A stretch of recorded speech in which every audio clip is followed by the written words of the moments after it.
Hello friends, स्वागत है आप सबका मेरे चैनल में। तो मैं आपको वज्रस्वामी मुनि की जो कथा कहानी है पहले सुना चुकी हूँ।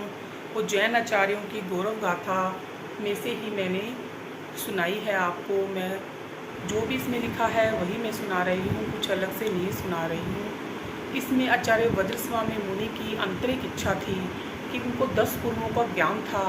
वो सोच रहे थे कि ये ज्ञान बिना रुकावट के अन्य किसी साधु को भी मिले, ताकि मेरे जाने के पश्चात भी इसका अंत ना हो। तो आचार्य वज्रस्वामी जी की इच्छा थी कि कोई सुयोग्य पात्र मिले, यानी कोई ऐसा शिष्य मिले जिसे मैं ये ज्ञान करवा सकूं।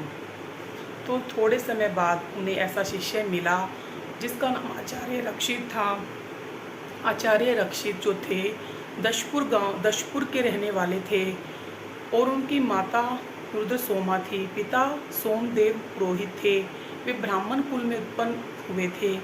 उनका जन्म के बाद उनके पिता ने उनकी पढ़ाई के लिए पाटलिपुत्र भेज दिया था, और वहाँ से वे वेद वेदांगों की शिक्षा प्राप्त कर आए थे।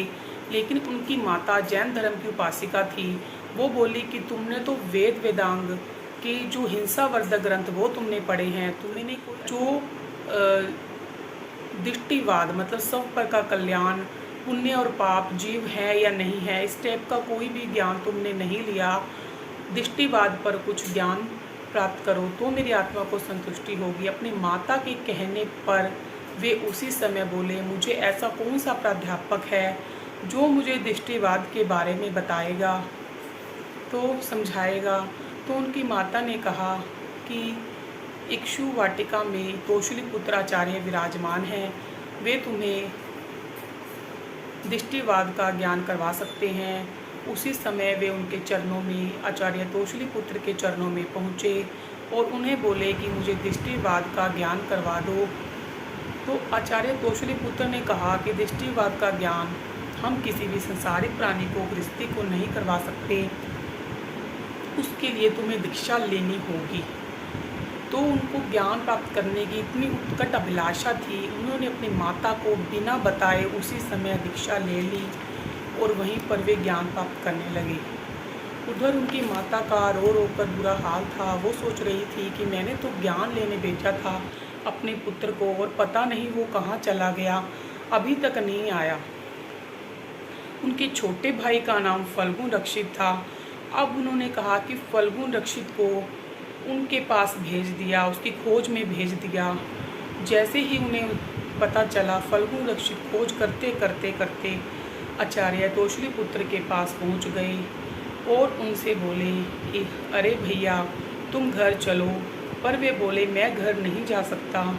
फल्गुन रक्षित बोले, तुम घर चलो। लेकिन आचार्य रक्षित ने कहा कि मैं घर नहीं जा सकता, संसार के सब संबंध मेरे लिए नश्वर हैं।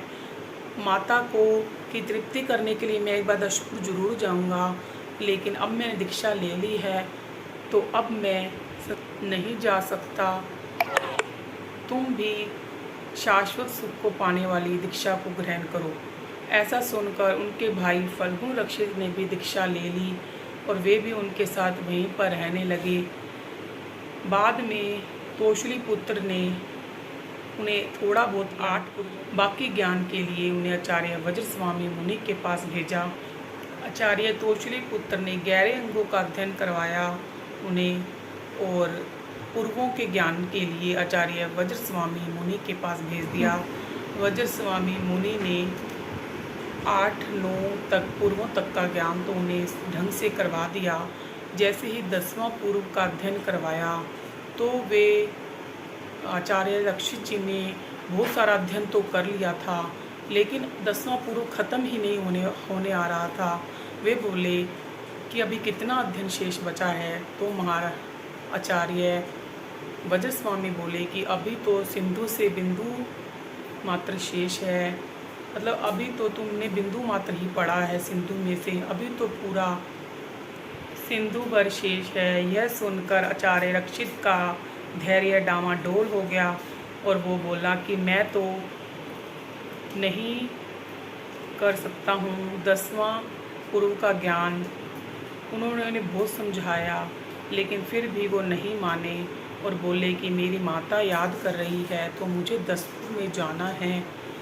अब आचार्य वजर स्वामी ने अपने ज्ञान नेत्रों से उपयोग लगाकर देखा तो उन्होंने देखा कि 10वां पूर्व तो मेरे साथ ही खत्म हो जाएगा, उसका ज्ञान और किसी को भी नहीं होगा।